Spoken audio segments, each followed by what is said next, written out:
मेरा नाम डॉक्टर अब्दुल वहीद है। मैं अल्तमश जनरल हॉस्पिटल में as a consultant general surgeon काम कर रहा हूँ। आज जो हमारे टॉपिक का उन्वान है वो है पित्ते में पथरी होना। बेसिकली पित्ते में पथरी होती क्यों है, उसके क्या वजूहात हैं, उसकी ट्रीटमेंट कैसे की जाए और अपना ख्याल कैसे रखा जाए। पित्ते में पथरी होना जैसे एक औरत का होना सबसे ज़्यादा ये भी है क्योंकि औरत में ज़्यादा पाई जाती है।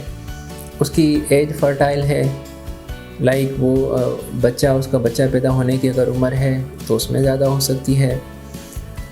वज़न ज़्यादा है उससे हो सकती है, जैसे बाहर की चीज़ें खाना, बाहर के खाने खाना, ज़्यादा ऑयली, ज़्यादा फैटी चीज़ें खाना, ये बहुत सारी वजूहात हैं पित्ते की पथरी होने के।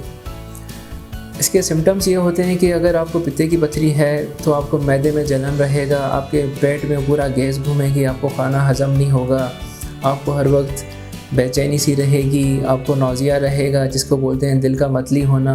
ये सारी अलामात आपको रहेंगी। अगर हमारे पास होता ये है कि ये अलामात लेके आप किसी फिजिशियन के पास चले जाते हो, वो आपको कोई राइजेक देगा या सीरम म्यूकेन दे के वो आपको चला लेते हैं। जब भी आपको ये सिम्टम्स आएँ तो सबसे पहले जो आपका इन्वेस्टिगेशन है वो अल्ट्रासाउंड बेसिक इन्वेस्टिगेशन है, हर कोई कर सकता है। किसी अच्छे रेडियोलॉजिस्ट से जाके आप अपना अल्ट्रासाउंड एब्डोमेन लाजमी करें, उसमें आपकी स्क्रीनिंग हो जाएगी।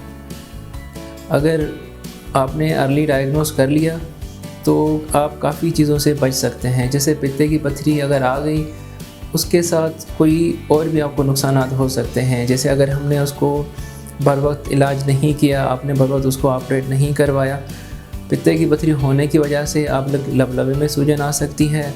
पित्ते की पथरी होने की वजह से अगर वो पित्ते की नाली में चली गई तो फिर ERCP करवाना पड़ता है, आपको पीलिया हो जाएगा। ये बहुत सारी जो वजूहात हैं और ज़्यादा से ज़्यादा बढ़ जाएंगी। अच्छा, इसमें ये भी हो सकता है कि अगर आपको पित्ते की पथरी है तो उसमें आपका पित्ता सूज जाता है, आपको एकदम से शदीद इतनी तकलीफ़ पड़ती है, वो पित्ता आपका पेट में फट भी सकता है। अगर आप बर वक्त हमारे पास आ गए, डायग्नोस हो गया, सिम्टम्स नहीं हैं, तो हम उसको लेप्रोस्कोपिक, जिसको लेज़र का ऑपरेशन बोलते हैं, उससे आप ऑपरेट करवा सकते हो। लेकिन अगर वो पित्ता फट गया अंदर तो फिर मजबूरन आपको चीरे वाला ऑपरेशन करवाना पड़ेगा, जो आजकल बहुत बड़ा ऑपरेशन माना जाता है। अगर आपको पित्ते की पथरी डायग्नोस हो गई है तो हम अल्तमश जनरल हॉस्पिटल में हमारे physician surgeons Monday to Saturday OPD होती है। मेरी OPD के दिन हैं ट्यूसडे, वेडनेसडे और फ्राइडे 4 to 6। आके हमें काइंडली विज़िट कर सकते हैं और एक अच्छा ओपिनियन ले सकते हैं।